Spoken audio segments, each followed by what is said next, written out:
Today on Make It, we sit down with actor-comedian Adam Carolla and his producer Chris Loxamana to learn how they put together The Adam Carolla Show, which holds the Guinness World Record for the most downloaded podcast.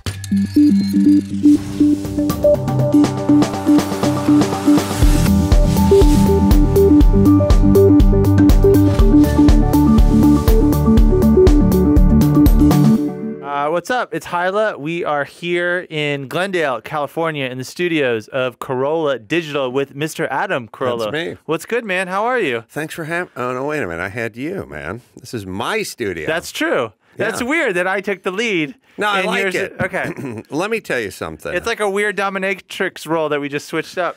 I do so much hosting of everything that I love it when someone else just takes the reins of the horse, and I'll just sit behind you, Western style, or side saddle. I am a lady, and let you steer that mare wherever she shall go. This is very special for me because I think in the aughts, maybe even a little bit earlier, I'm pretty sure that I ran the board for Loveline on a local Orlando affiliate. You knew all your affiliates in '99, right?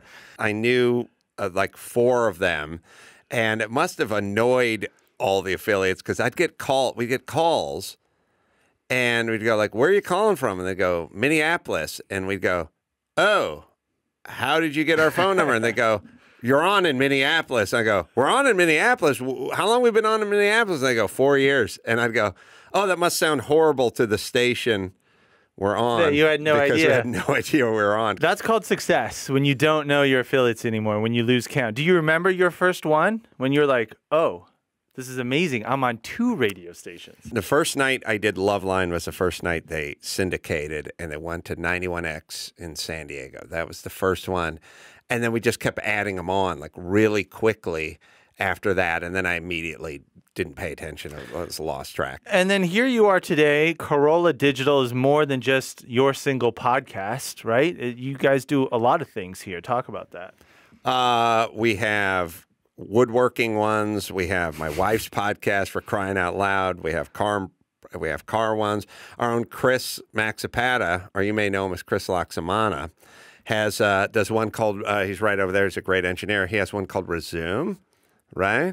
That's fantastic. I hear great things. I hear he's really knocks it out of the ballpark whenever he talks. It sounds like you're botching the name of the show on your own network. No, it's on the poster. It says it on the poster. It's called Resume. I'm a fan. I listen. He talks to different folks about stuff, and he's dynamite. He's a dynamite kid who does a dynamite job with Resume. It says it's well, how do you spell it? Chris, how do you spell it? I think I don't got it right. Resume. R-E-S. It's resume, Adam. U-M-E. It's resume, man. Well, but Resume. See, what you're watching here is the classic host-producer relationship. Yeah, we have that. We have that shorthand. Yeah. Do you remember thinking back when you made that transition to go to the internet and do a podcast and leave terrestrial radio? I'm sure people were telling you were crazy. What made you think that that was the right move?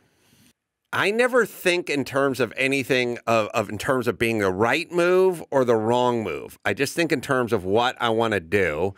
And if I want to do it, it can't be a wrong move unless you're using some sort of monetary system to measure right and wrong. Right. Like, who says we use dollars to measure right and wrong or good or bad? Well, can we use the measurement of the most downloaded podcast in the history of the world, universe? That we can use. For me, when I decide I want to make like an independent film or a comedy or a documentary, or I want to go race a car, do whatever, it's 2 parts. It's based on here's what I want to do. So it's not really a right or wrong or profit or loss. It's just here's what I would like to do. And in a way, it's like people start families. You know, it's like right or wrong, good or bad. It's not a money-making proposition like having kids. But I'm glad I have kids. But it wasn't like an intellectual thing. And then there's another part where I think if you get yourself tuned in properly, then your ideas won't be harebrained, pie-in-the-sky money losers. It seems like a common thread that all the people that we've talked to that have found success are like, I just did it because I loved it. Yes. And the success happened to come along with that because I think people are attracted to genuine personalities and genuine feelings, and they can feel that. And they're like, yeah, I dig that. I can relate to it. Even if it's something niche or not necessarily mainstream, people will attach to it just because it feels real and raw. Well, yeah, I was thinking about that as you were saying that. And it's like, I love cars and I love custom stuff and the aesthetic of it. And there's no successful car tuner or car restorer or car customizer who went, I don't really care about cars, I just want money. Like that You guy's can't car, do that, right. That guy's car is a piece of shit. Right. Like no one will buy that car. Every single one of these car guys, I know them all, they know nothing about business. They just love cars so much, and that comes through in their work. So what else are you guys working on? I know you have Chassis Media, Chassis Films, right? Yes. And you doing a couple of documentaries? Yeah, Chassis, Chassy, is the way we spell it phonetically. Like resume, like it's just spelled how it's spelled. Resume, man. You can't even get like a clean plug for your show. You've been on the show. That's horrible. How was I? Heard I was dynamite. Yeah, you were amazing though. The Yeah. kids love it. It's dynamite. I think it's great. It's great what you're doing.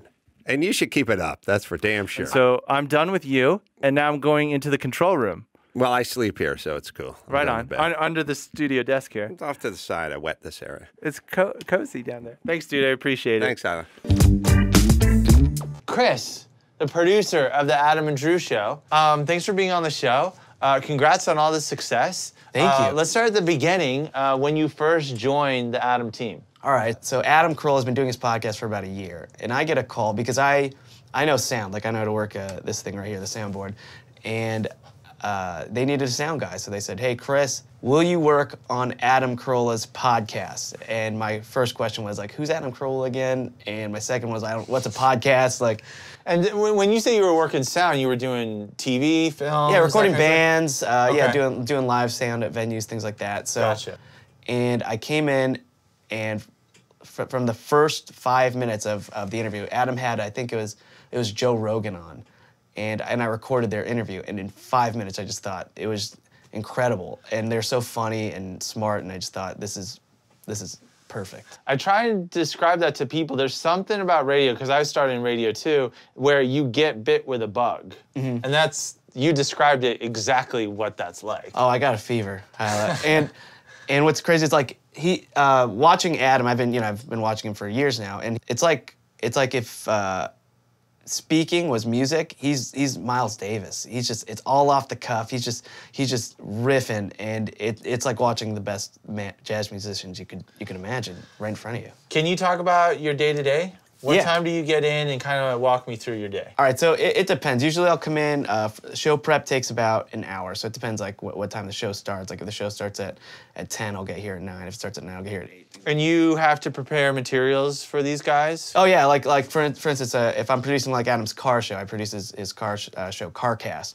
The night before we do the show, I'll email him, this is what we're gonna talk about, this is what's in the news, here are all the things like your co-host drove. If you guys want to talk about this car, don't forget you liked a tweet from earlier this week that says that had a funny traffic sign that somebody saw. I want you to talk about that, things like that. And then he'll tell me like, okay, let's talk about this, let's do this. And then when he comes in, I have a rundown of everything, all the ads we're doing. If we have a guest, a lot of times we do have guests. Like I'll have a bio of the guest and have to get that typed out and just get the show ready. So because the way Adam works, he likes to just walk in and go. So I have to make sure everything is prepped, the sound's ready, mics are checked, and he just comes in and he plays that jazz. So the days that maybe you miss a beat and you don't have everything lined up and he sits in the chair and it's not perfect, what happens? You rarely let that happen, and you always have the chance of on-air embarrassment. Like if he'll talk about it on air because he thinks it's funny. And now the whole world knows about your screw up. What exactly are you doing to the show to get it ready to go out? Well, the best thing that we can do is record into Audition with the cleanest signal possible. Like all the post-processing, we kind of have that down to a science now, where we figured out what kind of EQ we liked, what kind of compression we liked, and then we save it all to presets, things like that. So I cut out any like any head and tail that isn't going to go on the show, like the sound checks or the or maybe if I left the mics on too long, things like that. And then I just clean it all up, and then I add all the presets, all the plugins, and then I export it, and it's done. It's ready to go. Like we record live to tape here. Like they're very minimal edits, if anything. And then if there's a commercial break, we'll insert that into in like the multi-track editor. But it's all pretty much live to tape. Can you talk about how you stay organized? Right? Because you got to bank all this stuff. You got to create libraries. Maybe you need to go back into an old show and you want to pull a clip or something like that. Yeah, we have a few different kinds of archives. We have a hard archive. We have an online cloud-based one. We have and everything that all the servers that we upload into hold all of our shows too. So we have different ways to get old shows if we need them. What are some of the tips that you would give someone who wants to get into radio and start producing? If you're creating content, just be as honest and sincere as possible. I mean, your listeners, that's all they really care about. I mean, I always think as long as it's real, people are gonna listen. So post on a regular basis. Yeah. And be authentic. Yeah. Oh, yeah. What I love is that you came in as a producer, but then that parlayed into your own show. Yeah. How are you able to make that happen? What happens is on all the shows, eventually I become like a side character, or they'll call to me and they'll ask for my opinion, things like that. And then the feedback was pretty good, and I thought, all right, well, I got to come up with an idea for a show. I came up with Resume, which is a show where because I always liked hearing everybody's old jobs growing up and hearing how they got from A to B. So I thought, okay, that's a cool idea. And I pitched him Resume, and he said, yeah, and I thought, great. I told Adam, I'll do it all myself. You won't even know it's happening as far as like with you and my scheduling and everything like that. It's going to be a way for you to make more money with advertising, and I'm going to take care of every aspect. So really, I mean, it was a no-brainer for him to say yes. Look at this guy. You did do your research on the pitch. You're like, I'm going to make you money. It's going to cost you zero work. That's amazing. So how long has Resume been up? 2.5 years. Yeah. So. And what was that like starting that from scratch? A lot of it had to start guest-driven, and I kind of had to do a couple tricks. Like one was my first guest was actually Dr. Drew.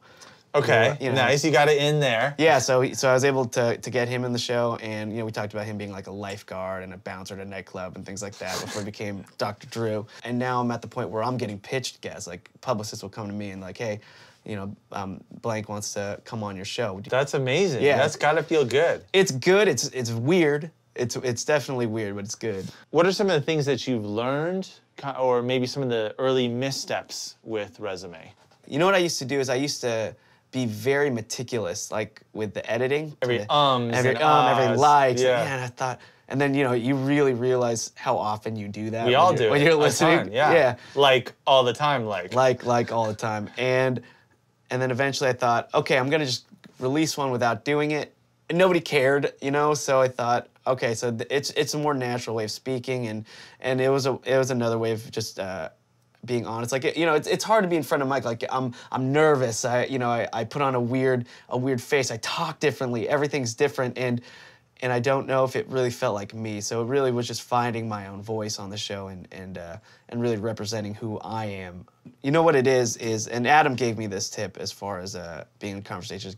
Dive into the conversation. Don't be the guy that is outside the conversation just commenting on it and making quick comments about it. Get in there, get dirty, and roll, and be in it. And I think about that a lot when I talk to people now, and it creates just a much richer conversation. Chris, congrats on your success, man. Tyler, I'm so pumped to talk to you. This is the highlight of my career. This is going to my resume. This is the highlight. I feel very sorry for you. You're getting 35,000 downloads an episode. That's killer. Yeah, it ain't bad. I don't know who's doing it, but it could be one guy with just one of those birds like Homer Simpson, just clicking download. Some Russian troll is just downloading all your whatever. all I'm your thankful. episodes. Thank you. Thank you, Russian troll. Yeah, you're the best. Best fan ever. Right on. Thank you.